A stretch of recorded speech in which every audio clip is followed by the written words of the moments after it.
quiero continuar hablando acerca de lo que traje la última vez que estuve con ustedes. Estamos trabajando 1 y 10 la última semana del tema Olvídate de ti. Y yo quiero hacer una breve introducción que no tiene ninguna relación a ningún texto bíblico ni ninguna historia de la Biblia. Pero yo sé que van a entender qué es lo que yo quiero hablar en este día cuando concluya mi breve introducción.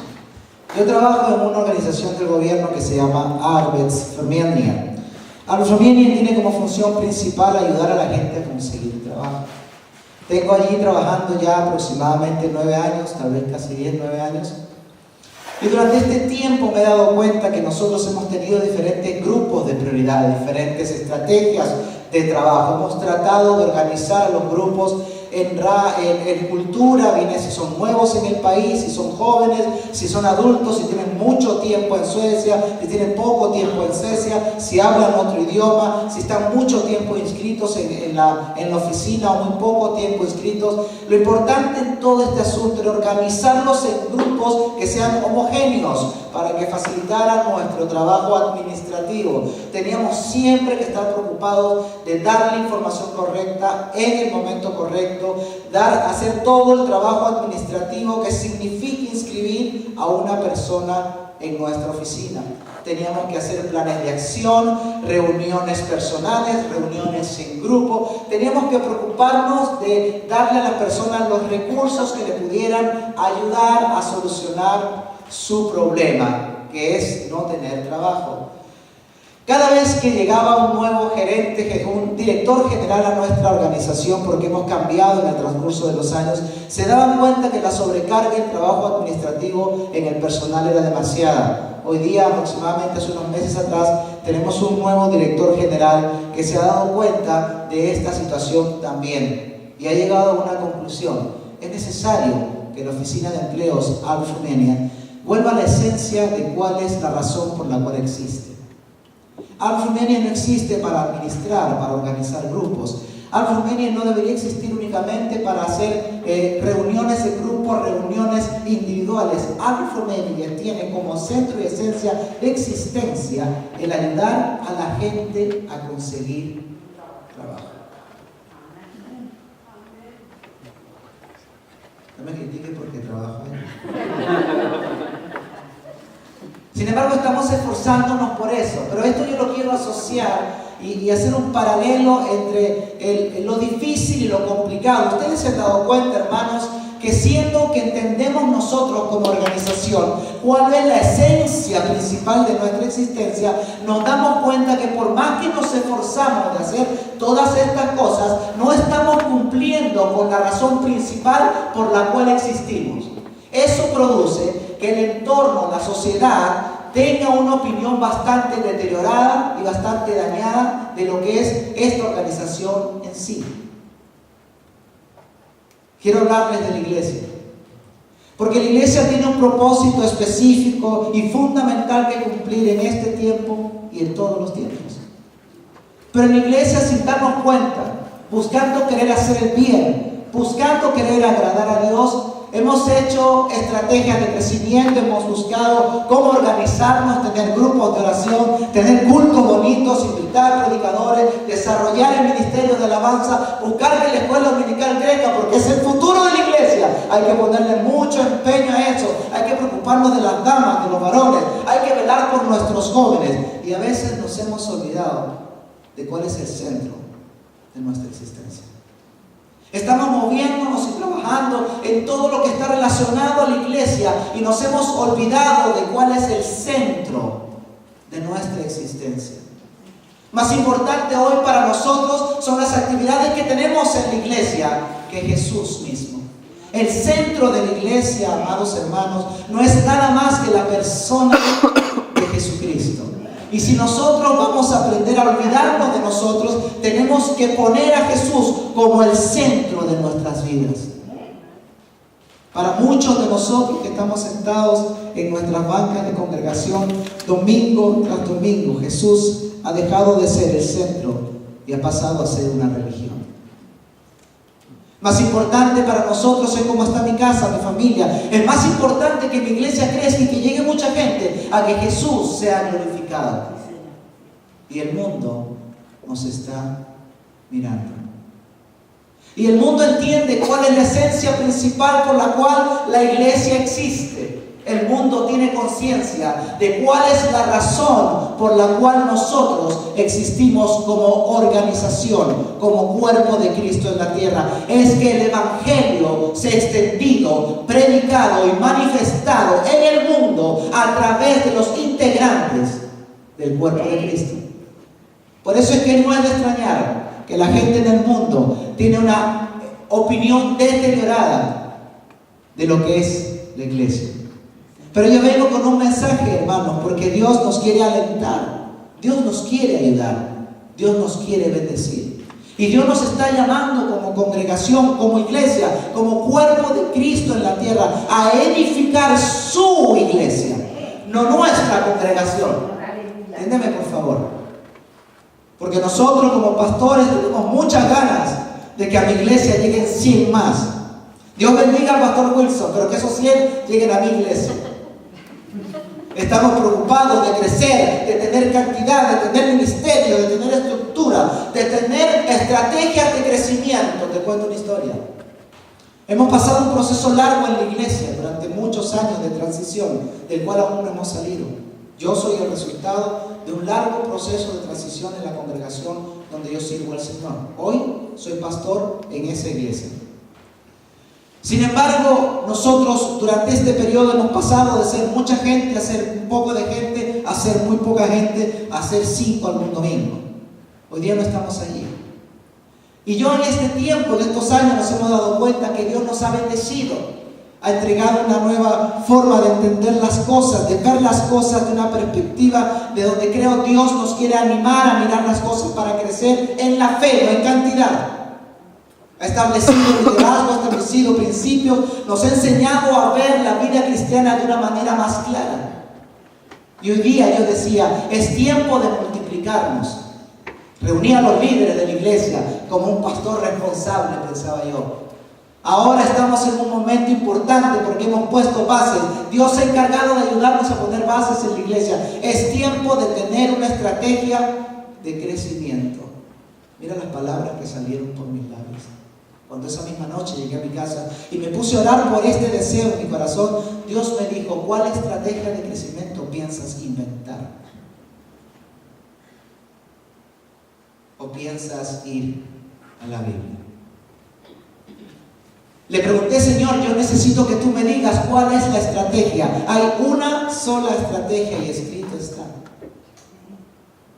Llegué a la Biblia y me lleva a la carta a los Corintios, donde Pablo está reprendiendo a la iglesia por un asunto interno en la congregación. En esa congregación de Corinto había un hombre tal vez que se llamaba, voy a parafrasear los textos, Wilson, que predicaba muy bien, y otro hombre que se llamaba Renzo, que predicaba menos bien. Uno decía, a mí me gusta cómo habla Wilson porque es muy elocuente, pero me gusta Renzo porque tiene mucha pasión y es muy correlón. Y uno decía, yo soy de Wilson, yo soy de Renzo. Y Pablo dice, ¿es Wilson el que murió por ustedes? ¿Es Renzo el que limpió vuestros pecados? Ni Wilson ni Renzo lo hicieron. Wilson y Renzo pueden sembrar y regar, pero el crecimiento es algo que le pertenece al Señor. Por eso vuelvo a lo mismo, amados hermanos. La esencia de la iglesia es Jesucristo. La iglesia no puede girar en torno a estrategias. La iglesia no puede girar en torno a sentimientos, a emociones, a deseos, a buenas intenciones. Porque es obvio que yo tenía una buena intención. Quiero que la iglesia crezca, pero Dios me dijo, encárgate que la iglesia se mueva y gire en torno a mí. Muchas iglesias, Renzo, me han hecho a un lado y hoy soy yo el que tengo que estar dando vueltas alrededor de ellos en vez de que ellos den vueltas alrededor de mí. Yo quiero poner un texto porque quiero fundamentarlo en un ejemplo, porque nuestro maestro a seguir es Jesucristo. Mateo, capítulo 26, versos 38 y 39.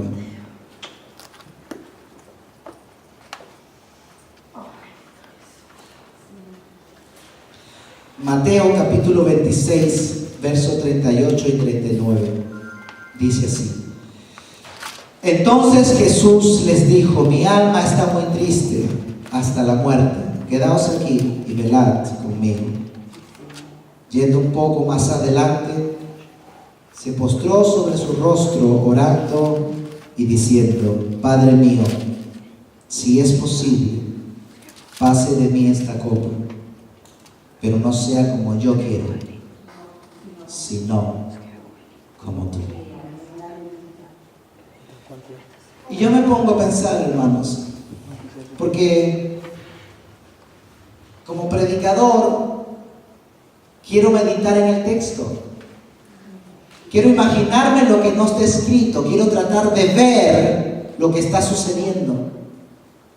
La Biblia no cuenta si Jesús estaba llorando, estaba triste, pero lo que sí revela la Biblia a través de la palabra de Jesús, que Él en su propia voluntad, es lo que está diciendo el Señor: si yo pudiera decidir, encuéntrame otro camino a seguir. Señor, si fuera mi voluntad, Dios, por favor, Padre mío, que no me maltraten, que no me peguen, que no me humillen, que no me asesinen, Señor. Señor, no hay otra manera de salvar a la humanidad. Jesús sabía lo que estaba yendo. Jesús conocía su presente, pero también entendía su futuro. Él sabía que su vida tenía un propósito específico que cumplir. Era ser maltratado, humillado, sufrir y morir para que nosotros vivamos.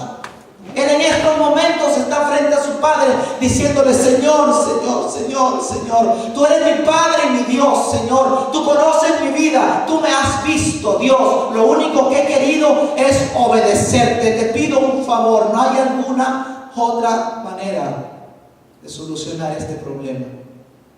Y después recapacita y le dice: Señor, pero que no sea como yo quiero, que sea como tú quieres. Jesús lo que nos está enseñando, hermanos, y que la Biblia lo diga claramente, es que el centro de su vida no era su voluntad, sus temores, sus deseos, sus angustias, sus problemas, sus necesidades, sus miedos. Era Dios y su voluntad para su vida. Eso tiene que volver a la iglesia en este tiempo. Amén. Nos hemos alejado de lo que Dios quiere y hemos buscado con buenas intenciones de agradar a Dios, pero haciéndolo a Él a un lado en nuestras vidas. Por eso es que vemos muchos cristianos, y lo venía conversando con mi esposa en el auto, tanta gente que va y viene de la iglesia. Es tan normal hoy día ver tanta gente que viene de vez en cuando a la iglesia.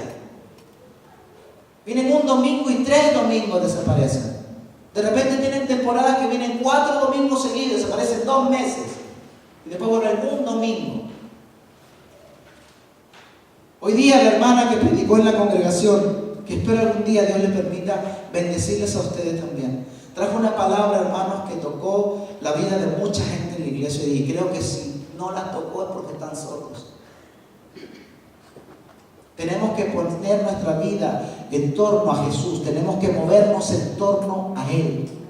Y yo escribí, hermanos, mientras desarrollaba este sermón que hoy día les quiero entregar, que me he dado cuenta que en mi iglesia, hermanos, hay muchos cristianos que tienen un concepto equivocado de qué es lo que es Dios, de quién es Dios.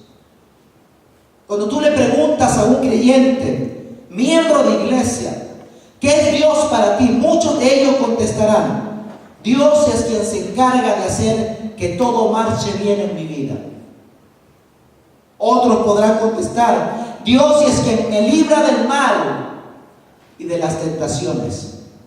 Otros también podrán decir: Dios es quien se encarga de salvarme de las garras del enemigo. Y estas declaraciones, estas declaraciones que estoy dando ahora, no dejan de ser ciertas, porque Dios hace esas cosas, pero Dios no es esas cosas. Voy a decirlo despacio porque quiero que se entienda. Dios hace todas estas cosas. Todas estas cosas pasan en la vida de las personas que se han decidido, no cualquier persona, Esto sucede en la vida de aquellos que se han decidido, no solamente por hacer una oración de salvación y aceptar a Jesús en su corazón, sino que se han decidido caminar con Él y prestar atención al consejo de su palabra. Que Dios cuide de tu vida, hermanos, es el resultado de la capacidad que tú tengas de obedecer lo que Él dice. Que Dios te libre de las garras del enemigo, lo cual es cierto, es el resultado de la valentía que tú tengas. Le cueste lo que cueste, tú vas a hacer lo que Dios ha dicho. Vivir en paz, hermanos, es el resultado de entregarse plenamente a la voluntad de Dios y lo que Él quiere para ti. Dios no es eso, eso es el resultado de atender a Dios. Pero entonces pensaba yo mientras trabajaba en el sermón, Señor, si tú no eres eso, ¿qué eres? Apocalipsis, capítulo 1, verso 8. Y seguro que si nos podemos a buscar en la Escritura, encontraremos muchas más definiciones de quién es Dios, pero esta tocó mi corazón de forma especial. Él, hablando de sí mismo, dice: yo soy el Alfa y el Omega, el principio, el fin, el que es, el que era y el que ha de venir, el Todopoderoso. ¿Viste la diferencia entre la definición que damos algunos de nosotros y la definición que la Biblia da de quién Él verdaderamente es? Dice la Biblia que Él es el Todopoderoso, el Alfa y el Omega, el principio y el fin, el que era, el que es y el que ha de venir, el que reina por siempre. Dios no es una medicina. Dios no es un psicoterapeuta. Dios no es un doctor. Dios es eso y mucho más que eso. Él es todo en todas las cosas. Él es el dueño de todo lo visible y lo invisible. Él es el dueño de tu vida. Él es el dueño del mundo. Él es el dueño de todo el oro y de toda la plata. Y podrás disfrutar de eso de acuerdo a la capacidad que tú tengas de poner a Jesús como el centro de tu vida. Hay muchos cristianos. Hubieron dos científicos muy antes a nosotros y nuestra existencia. Yo no sé si han oído hablar de algún científico llamado, lo tengo aquí, Nicolás Copérnicus y Aristóteles. Ellos tenían dos teorías diferentes la una de la otra. Aristóteles durante mucho tiempo había establecido que la Tierra era el centro del universo y que el Sol y todos los planetas giraban alrededor de ella. Y durante muchos años la humanidad vivió creyendo esta teoría, hasta que Copérnicus llegó y dijo: eso no es correcto. El Sol es el centro del universo y la Tierra y todos los planetas giran alrededor de él. Esto despertó una pregunta en mi vida. Si Dios es el Sol y nosotros somos la Tierra, ¿en qué científico hemos creído? Porque hay muchos cristianos, hermanos, que sus vidas evidencian que el centro de sus vidas no es Jesús. Jesús gira en torno a ellos, ellos no giran en torno a Jesús. Y si vamos a alcanzar el cumplimiento de los propósitos de la voluntad de Dios en nuestras vidas, tenemos que encargarnos responsablemente de que Jesús sea el centro de nuestra existencia. Por eso yo tengo 3 puntos que quiero desarrollar con ustedes. Principios que necesariamente debemos entender. Número 1, Dios ha sido, es y será el centro de todas las cosas que existen. No yo, no tú, no la iglesia, no las estrategias, no los pensamientos del mundo, no las buenas intenciones. Jesús es el centro de todo lo que existe. Hermanos míos,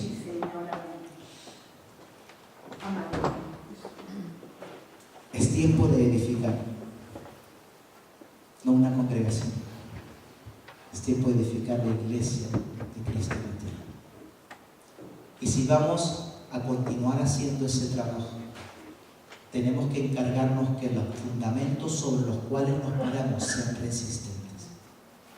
No nos podemos parar sobre teorías, sobre ideas, sobre pensamientos, sobre filosofías de hombre. Tenemos que pararnos sobre la palabra de Dios, porque allí está nuestra fortaleza, y escrito está que Jesús debe ser el centro de nuestras vidas. Cuenta la historia en el Evangelio de Mateo, o más de un evangelio lo cuenta. Jesús fue llevado al desierto. ¿Lo saben, no? Mira, esto hay que entenderlo, porque a veces uno cree que uno llega al desierto producto del diablo. A veces es Dios mismo llevándote al desierto. Hay mucha gente que dice: este diablo maldito, y el diablo está asustado, escondido en su cueva, porque sabe que Dios es más grande que él.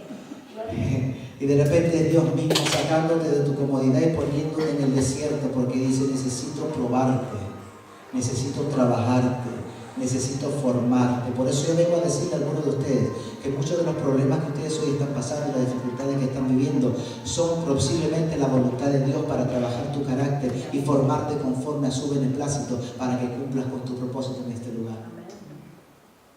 Llevado al desierto, 40 días y 40 noches. La Biblia cuenta que le dio hambre. Apareció Satanás y le dijo: si tienes hambre, convierte estas piedras en pan. Y mira la diferencia entre los cristianos de este tiempo y Jesús. Los cristianos de este tiempo posiblemente puede ser que vayan corriendo del pastor, o que inventen cualquier cosa. Pero Jesús dijo: escrito está. O sea, no es solamente lo que Él le dice, sino que Él dice: mira, diablo, yo te voy a hacer referencia a algo que tiene más valor. O sea, si yo me pongo a decir cualquier cosa, es posible que tú te burles de mí. Pero Jesús le dice: Satanás, mira, escrito está. Esto no lo dije yo, esto lo dijo mi Padre en los cielos. Escrito está: no solo de pan vivirá el hombre, sino de toda palabra que emana de la boca de Dios.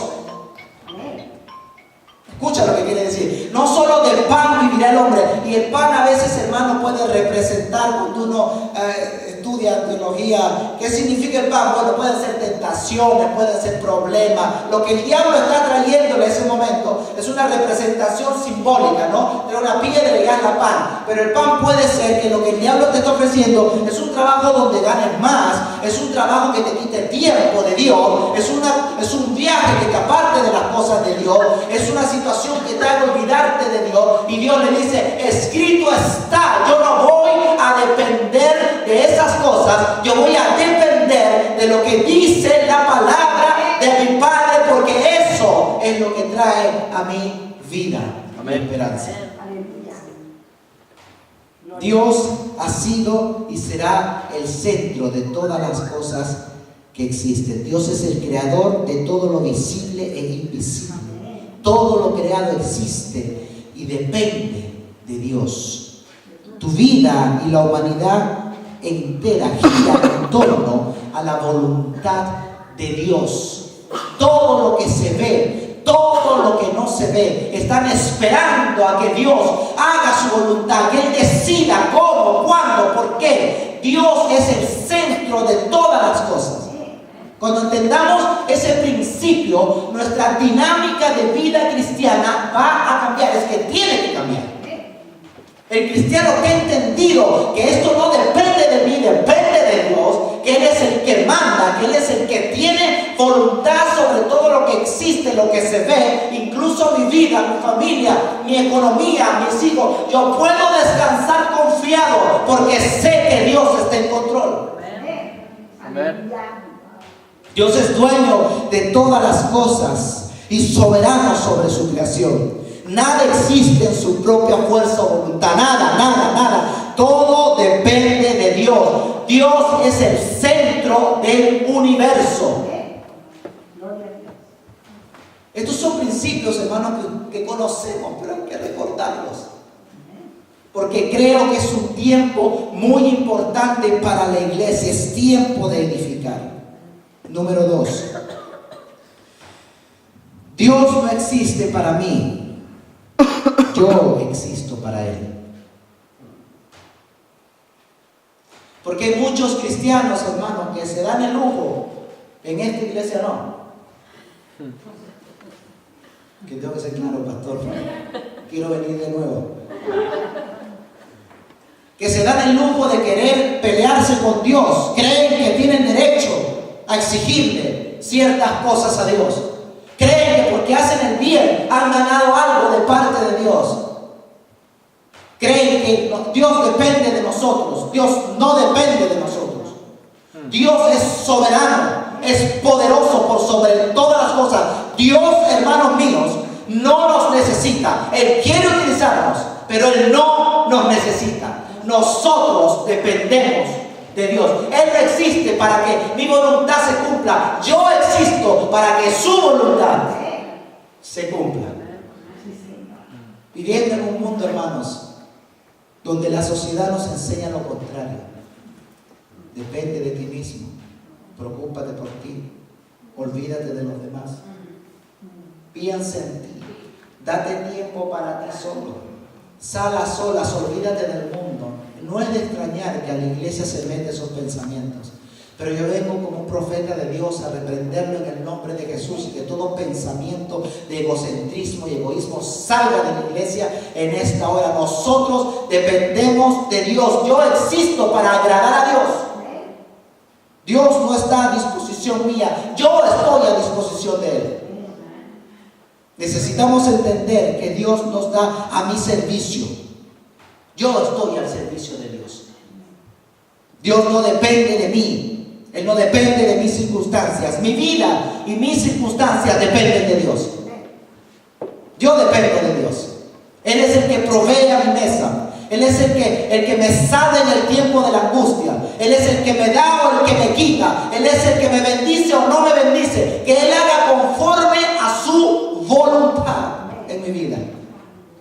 Ese pensamiento egoísta tiene que salir de la iglesia. Dios no necesita nada de mí, pero yo dependo plena y absolutamente de Dios.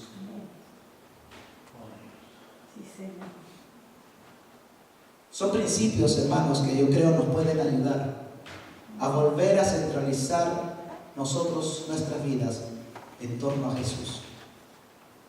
Necesitamos replantearnos nuestra posición de vida cristiana. ¿Qué es ser cristiano? ¿Qué me convierte en una persona cristiana? Nuestra hermana Yanina Hernández, que predicaba hoy día en la iglesia, hacía esta pregunta a sus jóvenes porque es una de nuestras diaconisas en la iglesia y líder de los jóvenes. Los niños le contestaban: ser cristiano es ser una persona que lee la Biblia. Otro niño le dijo: ser cristiano es ser una persona que va a la iglesia. Ser cristiano es ser una persona que cree. Y otro decía: ser cristiano es ser una persona que se esfuerza por hacer el bien. Todo esto es bueno, pero ser cristiano es mucho más que eso.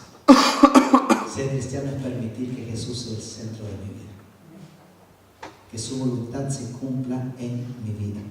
¿Qué me está diciendo usted, pastor? Escucha, el martes pasado en nuestro grupo de iglesia conversábamos respecto a esto. Hay una tendencia en la iglesia incluso entre nosotros que tenemos mucho tiempo en el Evangelio o los que tienen menos tiempo, de querernos hacer creer a nosotros mismos que todo lo que viene de Dios trae paz. Pero no todo lo que proviene de Dios trae paz en mi vida. Si no, pregúntenle a Abraham. Si no, pregúntenle a Jesús en los textos que recién hemos leído. Su alma estaba angustiada. Y lo que él iba a hacer provenía de Dios.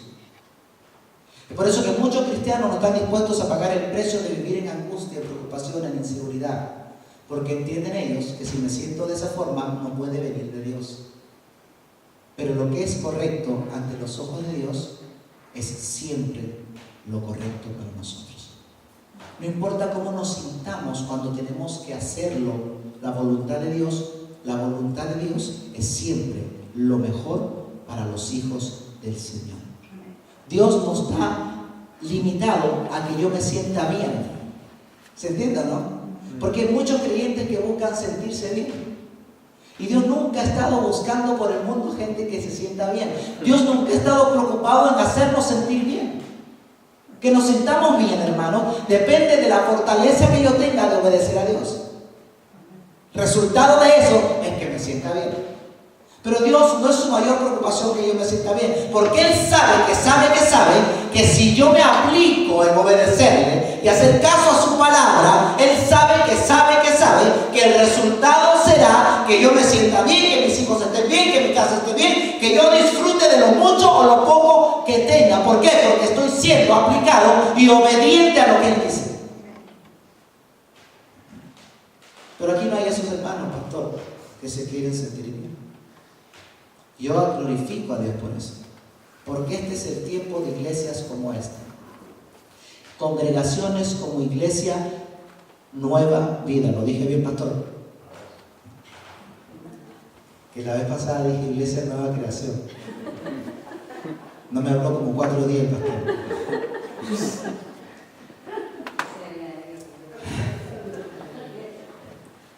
Hermanos míos, que hoy seamos 25 o 30 personas es el plan uno de Dios. El siguiente paso es fortalecernos a los que somos para que esto crezca conforme a la voluntad de Dios, no de los hombres. No de los hombres.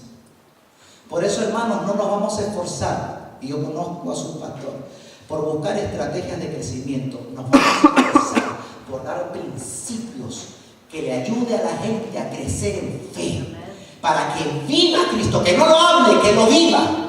Y cuando la iglesia comience a vivir a Cristo, el mundo va a decir, ahí quiero ir yo. Porque ahí hay esperanza, ahí hay salvación. Número 3, principio muy importante, hermanos. Y es a veces esto lo que nosotros más olvidamos. Es que nuestras vidas, hermanos, no nos pertenecen a nosotros. Mi vida le pertenece a Dios. El apóstol Pablo lo dice así. No es el apóstol Pablo. El apóstol Pablo, sí, Romanos. El apóstol Pablo lo dice de la siguiente manera en la carta a los Romanos. Romanos capítulo 14, versos 7 y 8 dice: porque ninguno de nosotros vive para sí y ninguno muere para sí. Pues si vivimos, para el Señor vivimos, y si morimos, para el Señor morimos. Así pues, sea que vivamos o que muramos, del Señor somos. ¡Qué palabra! Escucha esto, hermano. ¿Por qué ni en la iglesia, en este mundo tan moderno y tan egoísta, le dice qué cosa? ¿De quién soy yo? Yo soy dueño de mi vida. Yo soy dueño de mis pensamientos. Bueno, iglesia, vamos a hablar de unas personas que están en este lugar que dicen, no, tú te has equivocado. Tú podrás vivir tu vida como tú quieras y opinar de Dios lo que tú quieras, pero yo soy de Dios. Mi vida le pertenece al Señor. Y si yo vivo, para Él vivo. Y si me muero, que me lleve mañana. Para Él me muero. Así que sea que yo esté vivo o sea que yo esté muerto, mi vida le pertenece al Señor. Somos del Señor. Somos del Señor. Y eso se refleja en nuestra manera de vivir. Porque yo he visto a muchos cristianos, hermanos, y algunos de ellos posiblemente estén sentados aquí, pasando por tiempo de desierto y de angustia y de dolor, sufriendo incertidumbre, preocupados del futuro de su familia y de sus hijos, sin saber qué va a pasar mañana. Algunos de ellos tal vez están sentados aquí y están amargos con Abre Romania porque no tienen trabajo.